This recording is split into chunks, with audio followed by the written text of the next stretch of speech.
Hola y bienvenidos a nuestro canal Mundo Caballo de Troya. En esta ocasión les hablaremos de un tema que tal vez muchos no se hayan dado cuenta o no le dieran la importancia debida cuando leían el libro. Y es las menciones que tanto Jasón como Eliseo en sus diarios hacen del continente americano, y que ambos se sorprendían de las cosas que veían procedentes de dicho continente en el entorno de Jesús. En el Caballo de Troya 9 se menciona como un ejemplo una pieza de jadeíta. Jasón dice que la pieza fue identificada como jade arcoíris. Jasón pensó que era un error del ordenador central cuando la identificó. Nada de eso, no había error.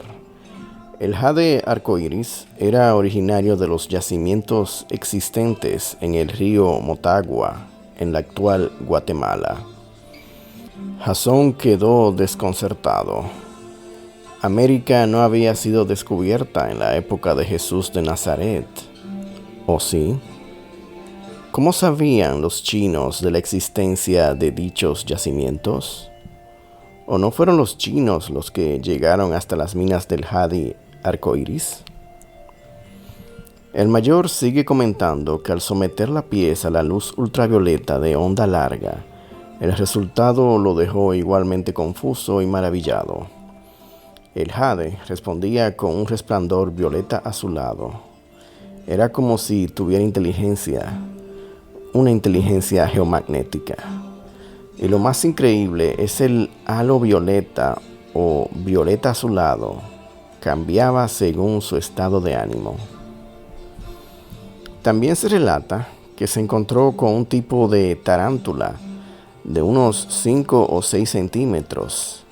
Eran negras, con bandas de color coral en las patas. Al mayor le pareció raro. Al consultar el banco de datos de la cuna, el mayor comprobó que la especie, conocida como Walrus smithi, es oriunda de determinadas regiones de México. ¿Qué hacían allí aquellos ejemplares de rodillas rojas?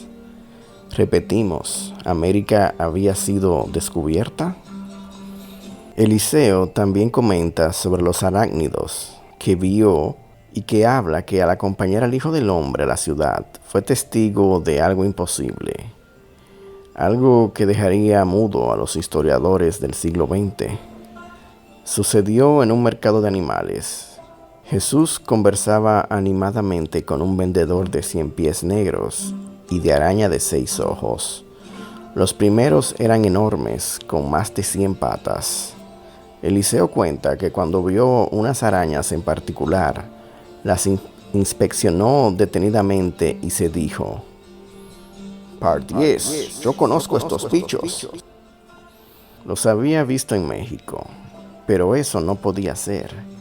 Eran las Euthlus smithi, una tarántula de 6 centímetros. Eran negras, con bandas de color coral en las patas. En México, como ya mencionamos, las llaman rodillas coloradas. Eliseo miró al fenicio, que seguía conversando con el Galileo. Se repetía al igual que el mayor: América no había sido descubierta, ¿o sí? ¿Cómo llegaron aquellas arañas hasta la ciudad de Tiro? Eliseo no pudo resistir la tentación y preguntó al vendedor.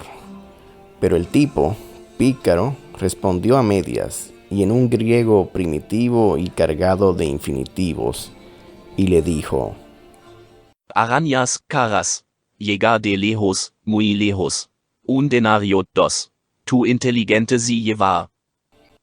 ¿De dónde proceden?, insistió Eliseo. Lejos, mucho, columnas de acules no, más lejos, asa descuento, 3 por 2 denarios. El vendedor le estaba hablando a Eliseo del Atlántico. ¿Habían llegado aquellos piratas a América? El rabí se interesó por las rodillas coloradas, las examinó y miró a Eliseo sonriente. Después le guiñó un ojo y se alejó.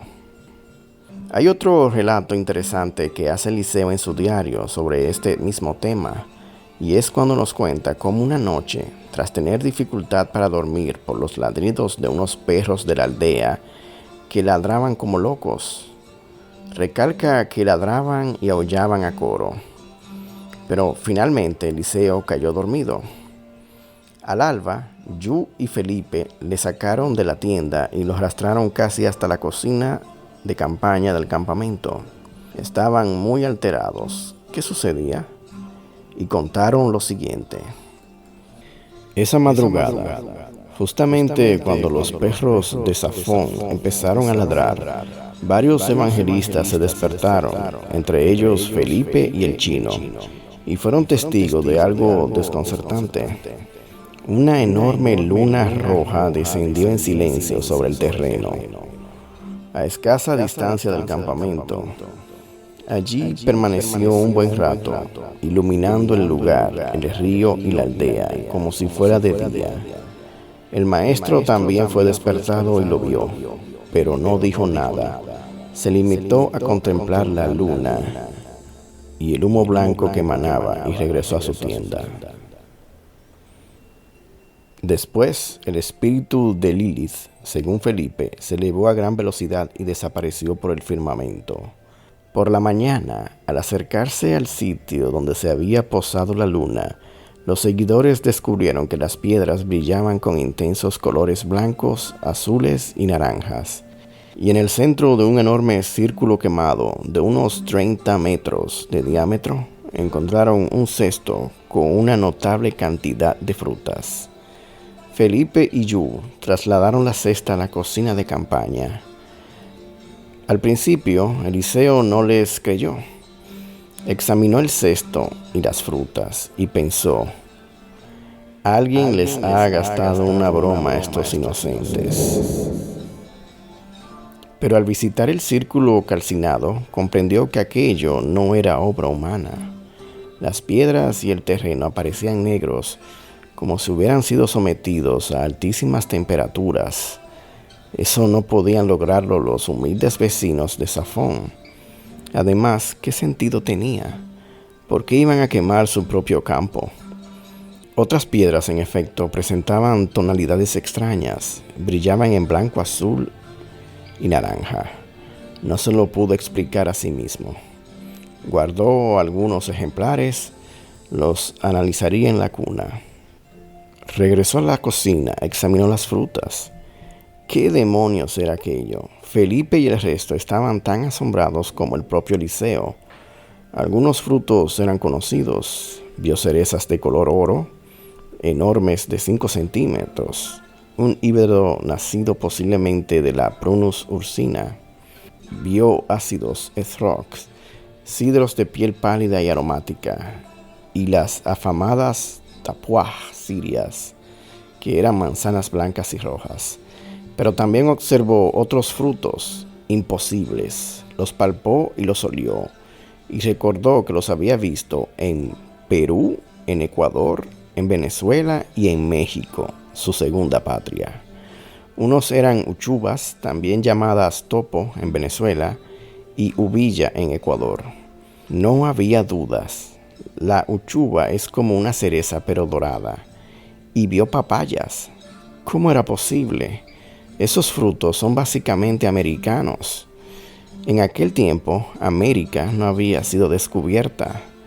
Insiste Eliseo, ¿o sí? Quedó desconcertado, pero lo mejor estaba por llegar.